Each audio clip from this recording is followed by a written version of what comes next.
নমস্কার, আপনি দেখছেন রীতিশ ব্লগ। নবদ্বীপ তো বহু দিক থেকেই বিখ্যাত।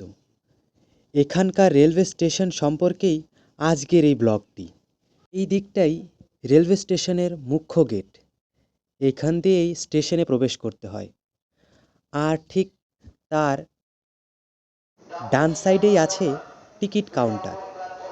এখানে ডিজিটালাইজডভাবেও টিকিট কাটা যায়, এখানে দেখতেই পাচ্ছেন। আর ঠিক তার সামনেই বিশ্রামঘর, পাশেই ওয়াশরুমের ব্যবস্থাও আছে।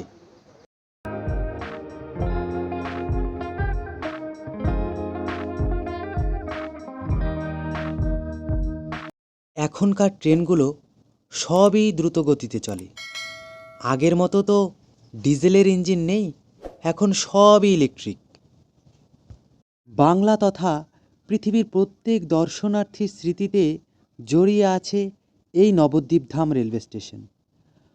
কারণ এই নবদ্বীপের পাশেই আছে মায়াপুর, আর মায়াপুরের স্কন মন্দির পৃথিবীর সবথেকে বড় স্কন মন্দির।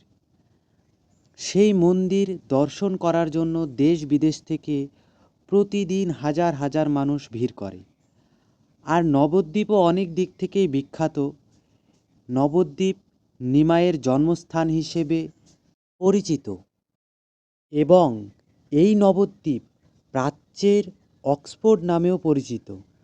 কারণ প্রাচীনকালে এই বাংলার নবদ্বীপেই শিক্ষা, সংস্কৃত, বিদ্যাচর্চা এবং শাস্ত্রচর্চার এক পীঠস্থান ছিল এই নবদ্বীপ। এই স্টেশনে পানীয় জলের ব্যবস্থাও আছে। আর এই নবদ্বীপের সুতির গামছা গুণমানে খুবই ভালো, আর দামও অনেকটাই কম।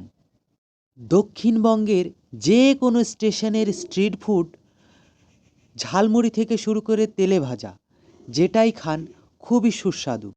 আপনি যদি নবদ্বীপ দর্শন করতে চান, তাহলে কলকাতার দিক থেকে আসতে গেলে হাওড়া থেকে যে কোনো লোকাল ট্রেনে করে আপনাকে নবদ্বীপ ধাম রেলওয়ে স্টেশনেই নামতে হবে। নবদ্বীপ ধাম রেলওয়ে স্টেশনটি অনেক বড়, অনেকগুলো প্ল্যাটফর্ম আছে। আর এই স্টেশনে এক্সেলেটর থেকে শুরু করে লিফট এসবের ব্যবস্থাও আছে। 25,000 ভোল্ট কারেন্টের তারের ওপর পায়রাগুলো খাবারের জন্য অপেক্ষা করছে। আমিও ঠিক ওদের মতনই সোন পাপড়ির অপেক্ষা করছি। হ্যাঁ, এখানকার যে কোনো স্টেশনে বা বাস স্ট্যান্ডে মাথায় মাথায় টক্কর লাগে, এই রকম অবস্থা সোন পাপড়িওয়ালাদের সাথে আমার। কিন্তু এখন যাবার পথে কোথাও দেখতে পাচ্ছি না সেই সোন পাপড়িওয়ালাদের। যাই হোক, মিস তো অবশ্যই করব। পায়রাগুলো কী সুন্দর খাবার দেখেই উড়ে এসে সব বসে গেল।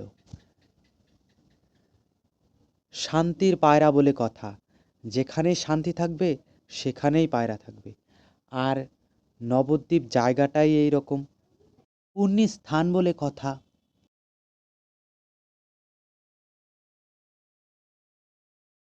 পায়রাকে দানা খেতে দেখলে খুবই সুন্দর লাগে। ওখানে আবার একটা বিদেশি পায়রাও আছে, যার পায়ে আবার অনেক ফেদার, এই কালোটা। এই পাখিগুলো অনেকটা প্রবাসে থাকা মানুষের মতো, যেখানেই দানা দেখে উড়ে চলে যায়, আবার পেট ভরে গেলে উড়ে আবার বাসায় ফিরে আসে। অন্যান্য যত সব পাখি আছে তার মধ্যে পায়রা সব থেকে সাহসী পাখি। এই পাখিগুলো দেখবেন ঠিক মানুষ যেখানে থাকে তার আশপাশেই এরা বাসা করে থাকে। অবশেষে তিস্তা তোরসা এক্সপ্রেস চলে এলো। ট্রেনটি দেখছি আজকে খুবই ভিড়, প্রত্যেকটা বগিতে মানুষ ঝুলে ঝুলেই যাচ্ছে প্রায়। যাই হোক, এভাবেই যেতে হবে। অবশেষে ট্রেন থেকে নামার পর দেখি ঝমাঝম বৃষ্টি হচ্ছে। অনবরত বৃষ্টি পড়েই যাচ্ছে পড়েই যাচ্ছে। অনেকক্ষণ থেকে ওয়েট করছি, কিন্তু বৃষ্টি থামছে না। 4টের সময় নেমেছি, 4:28 বেজে গেল। ময়নাগুড়ি স্টেশনে গুটি কয়েকজন মানুষ দেখা যাচ্ছে। অনেক অনেক ধন্যবাদ শেষ পর্যন্ত দেখলেন। দেখা হচ্ছে নেক্সট ভিডিওতে।